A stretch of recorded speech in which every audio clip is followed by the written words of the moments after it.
ಪಾಪಿಷ್ಟ ನಾನು. ಇಂತಹ ಬುದ್ಧಿ ನನಗೆ ಬರಬೇಕಾಗಿದೆ, ಅದಕ್ಕಾಗಿ ವೇಣಿ ಮಾಧವನ ತೋರಿಸೆ. ಆ ಕೊಳಲೂದುವಂತಹ ಕೃಷ್ಣ ಊದಿದಾಗ ಅಹಂಕಾರ ನಾಶವಾಗ್ತದೆ. ಅವನೇನಾದ್ರೂ ಕೋಲು ಹಿಡ್ಕೊಂಡು ನಿಂತ ಅಂದ್ರೆ ನಾನು ಮಾಡಿದ ಪಾಪಗಳ ನೆನಪಾಗ್ತದೆ. ಕೆರೆ ಭಾವಿ ದೇವ ಮಂದಿರಗಳನ್ನು ಕೆಡಹಿನ ಹಿರಿದಾಗಿ ಮನೆ ಕಟ್ಟಿದೆ.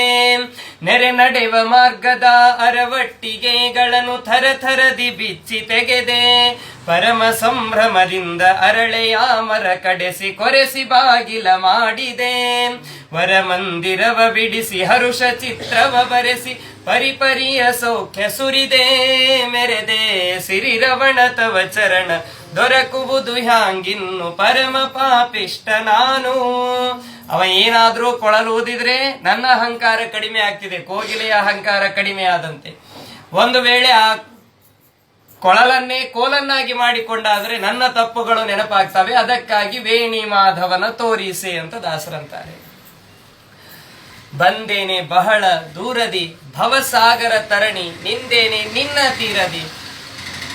ಎಷ್ಟು ದೂರಿಂದ ಬಂದೀನಿ ಅನ್ನೋದು ಗೊತ್ತಿಲ್ಲ. ಎಷ್ಟು ದೂರಿಂದ ಅಂದ್ರೆ ನಾವು ಬಿಜಾಪುರದಿಂದ ಗಯಾಕ್ ಹೋಗಿದ್ದೀವ್ರಿ, ಪ್ರಯಾಗಕ್ಕೆ ಹೋಗಿದ್ದೀವ್ರಿ. ಅವ್ರು ಬಿಜಾಪುರ ಸುದ್ದಿ, ಬಾಗಲಕೋಟೆ ಸುದ್ದಿ ಹೇಳ್ತಾ ಇಲ್ಲ ದಾಸರು. ಏಸು ಕಾಯಂಗಳ ಕಳೆದು 84 ಲಕ್ಷ ಜೀವ ರಾಶಿಯನ್ನು ದಾಟಿ ಬಂದ ಈ ಶರೀರ 84 ಲಕ್ಷ ಜೀವರಾಶಿಗಳನ್ನ ದಾಟಿ ಈ ಮಾನವ ಜನ್ಮವನ್ನ ಪಡೆದಿದ್ದೇನೆ. ನೆರೆ ನಂಬಿದ ಪಾವಟೆಗಳು ಎಲ್ಲ ಸರಿದು ಹೋದವಲ್ಲ, ಮರಳಿ ಈ ಪರಿ ಜನ್ಮವು ಬರುವ ಭರವಸೆಯಂತೂ ಇಲ್ಲ. ಒಂದು ಬಾರಿ ಈ ಜನ್ಮ ಬಂದಿದೆ, ಅಷ್ಟು 84 ಲಕ್ಷ ಯೋನಿಗಳನ್ನ ದಾಟಿ ಮನುಷ್ಯ ಜನ್ಮದಲ್ಲಿ ಬಂದೇನೆ ಬಹಳ ದೂರದಿ. ಇಷ್ಟೆಲ್ಲಾ ಜನ್ಮಗಳನ್ನ ದಾಟಿ ಇಷ್ಟು ದೂರ ಬಂದಿದ್ದೇನೆ. ಭವಸಾಗರ ತರಣಿ, ಈ ಸಂಸಾರ ಸಮುದ್ರವನ್ನ ದಾಟಿಸುವಂತಹ ಮಹಾನುಭಾವಳೆ ನಿಂದೇನೆ ನಿನ್ನ ತೀರದೆ, ನಿನ್ನ ಹತ್ತಿರದಲ್ಲಿ ನಿನ್ನ ದಂಡೆಯ ಮೇಲೆ ಬಂದು ನಿಂತಿದ್ದೇನೆ. ಯಾವ ನದಿ ಇದೆ? ಪ್ರಯಾಗದಲ್ಲಿ ಯಮುನಾ, ಸರಸ್ವತಿ, ಗಂಗಾ ತ್ರಿವೇಣಿ ಸಂಗಮದಿಂದ ಪ್ರಯಾಗವಾಗಿದೆ. ನಿಂದೇನೆ ನಿನ್ನ ತೀರದಲ್ಲಿ ಬಂದು ನಿಂತಿದ್ದೇನೆ ಮಹಾನುಭಾವಳೆ, ನೀನು ವೇಣಿ ಮಾಧವನ ತೋರಿಸೆ ಅಂತ ದಾಸರು ಕೇಳ್ತಾ ಇದ್ದಾರೆ. ನಮ್ಮ ಜೀವನದಲ್ಲಿಯೂ ಕೂಡ ಲಕ್ಷ್ಮೀದೇವಿಗೆ ಇದೇ ರೀತಿಯಾದ ಪ್ರಾರ್ಥನೆ ಇರಬೇಕು. ವೇಣಿ ಮಾಧವನ ತೋರಿಸೆ ಅಂದ್ರೆ ಬಾಗ್ಲಾ ತೆಗೆದು ತೋರಿಸು ಅಲ್ಲ, ಅವನ ಜ್ಞಾನವನ್ನ ಮಾಡಿಸಿಕೊಡುವಂತ ದಾಸರು ಪರಿಪರಿಯಾಗಿ ಬೇಡ್ತಾ ಇದ್ದಾರೆ. ಸುಜನರಿಗೆಲ್ಲ ದಾತಳೆ ಸುಶೀಲೆ ಕೇಳೆ, ಕುಜನರ ಸಂಘ ದೂರಳೆ. ಸುಜನರು ಏನು ಕೇಳ್ತಾರೋ ಅದನ್ನೆಲ್ಲವನ್ನ ಕೊಡ್ತಾಳೆ. ಏ ವಿಷ್ಣೋಪದ ಪದ್ಮ ಚಿಂತನ ರತಾಸ್ತತ್ಕರ್ಮ ನಿಷ್ಠಾಶ್ಚಯೇ ಏತದ್ ಭಕ್ತ ಪರಾಯಣ ಶುಭದಿಯ ಏರ್ಚಂತಿ ಮಾಂಚಾನಿಶಂ. ವಾದಿರಾಜರು ಅನ್ನುವಂತಹ ಮಾತು, ಯಾರು ಭಗವಂತನ ಪಾದಕಮಲಗಳನ್ನ ಸದಾ ಧ್ಯಾನ ಮಾಡ್ತಾ ಇರ್ತಾರೋ, ಯಾರು ಏತದ್ ಭಕ್ತ ಪರಾಯಣ ಶುಭದಿಯ ಯಾವಾಗಲೂ ಕೂಡ ಭಗವದ್ ಭಕ್ತರ ಸೇವೆಯನ್ನ ಮಾಡ್ತಾ ಇರ್ತಾರೋ, ಭಗವಂತನಲ್ಲಿ ಭಕ್ತಿಯನ್ನ ಮಾಡ್ತಾ ಇರ್ತಾರೋ, ಭಗವಂತನ ಭಕ್ತರ ಸೇವೆಯನ್ನ ಸದಾ ಕಾಲದಲ್ಲಿ ಮಾಡಬೇಕಂತೆ. ದಾಸನಾಗುವುದಕ್ಕೆ ಏಸು ಜನ್ಮದ ಸುಕೃತ ಅಂತ ದಾಸರಂತಾರೆ. ದಾಸ ಅಂತ ಕರೆಸಿಕೊಳ್ಳಬೇಕಾದ್ರೆ ಎಷ್ಟು ಜನ್ಮದ ಸುಕೃತ ಬೇಕು ಹೇಳಿ. ದಾಸ ಅಂದ್ರೆ ತಂಬೂರಿ ಹಿಡಿದು ಇದು ಹಾಕೊಂಡು ಕುಣಿಯೋದು ದಾಸ ಅಲ್ಲ, ದಾಸ್ಯತ್ವ ಭಾವ ಬೇಕು. ನಾನು ನನ್ನದು ಎಂಬುವುದು ಆವ ಕಾಲಕ್ಕೂ ಬೇಡ, ನೀನು ನಿನ್ನದು ಎಂಬ ದಿವ್ಯ ಮಂತ್ರವೇ ಇರಲಿ. ಇಂತಹ ದಾಸ್ಯತ್ವ ಬೇಕು. ಈ ದಾಸ್ಯತ್ವವನ್ನು ತೋರಿಸಿಕೊಟ್ಟಂತಹ ಮಹಾನುಭಾವಗಳು ಲಕ್ಷ್ಮೀದೇವಿ. ಅದಕ್ಕಾಗಿ ಅವಳ ಪ್ರಾರ್ಥನೆ ಮಾಡ್ತಾ ಇದ್ದಾರೆ. ನಾವು ಯಾರನ್ನ ಯಾವ ರೀತಿಯಾಗಿ ಉಪಾಸನೆ ಮಾಡ್ತೇವೋ ಅವರು ಆ ಫಲಗಳನ್ನ ಕೊಡ್ತಾರೆ. ಯಾವ ಅಂಗಡಿಗೆ ಹೋಗಿ ಏನು ತರಬೇಕು ಅಂತ ಗೊತ್ತಿದ್ರೆ ಅದೇ ಪದಾರ್ಥಗಳು ಸಿಗ್ತಾವ.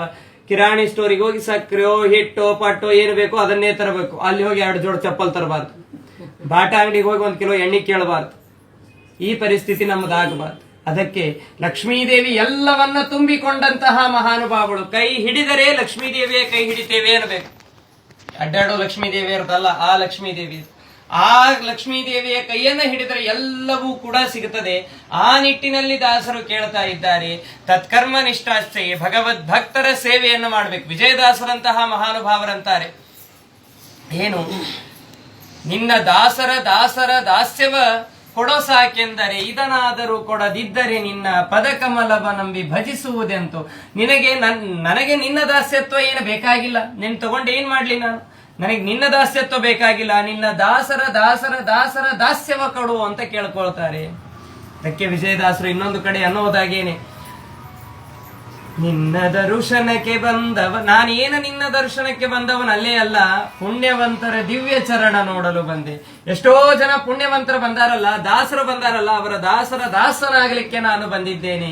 ಮೊದಲಿಗೆ ಹೇಳಿದ್ನಲ್ಲ, ದಾಸರ ಮನೆಯ ದಾಸಾನು ದಾಸನಾನು, ಶ್ರೀಶ ಶ್ರೀರಂಗ ನಿಮ್ಮ ಮನೆಯ ದಾಸ. ನಾವು ದಾಸರ ಸೇವೆಯನ್ನ ಮಾಡ್ತಾ ಹೋಗಿದ್ದೆ. ಆದರೆ ಭಗವದ್ಭಕ್ತರ ಸೇವೆಯನ್ನ ಮಾಡ್ತಾ ಹೋದರೆ ಭಗವಂತನೇ ದಾಸನಾಗಿ ನಮ್ಮ ಮನೆಗೆ ಬರ್ತಾನಂತೆ. ಇದು ಲಕ್ಷ್ಮೀದೇವಿಯ ಜೀವನದಿಂದ ತಿಳಿದುಕೊಳ್ಳಬೇಕಾಗಿ. 33 ಕೋಟಿ ದೇವತೆಗಳು ಟೊಂಕ ಕಟ್ಟಿ ಬಂದು ಲಕ್ಷ್ಮೀದೇವಿಯ ಎದುರಿಗೆ ನಿಂದಿರ್ತಾರಂತೆ.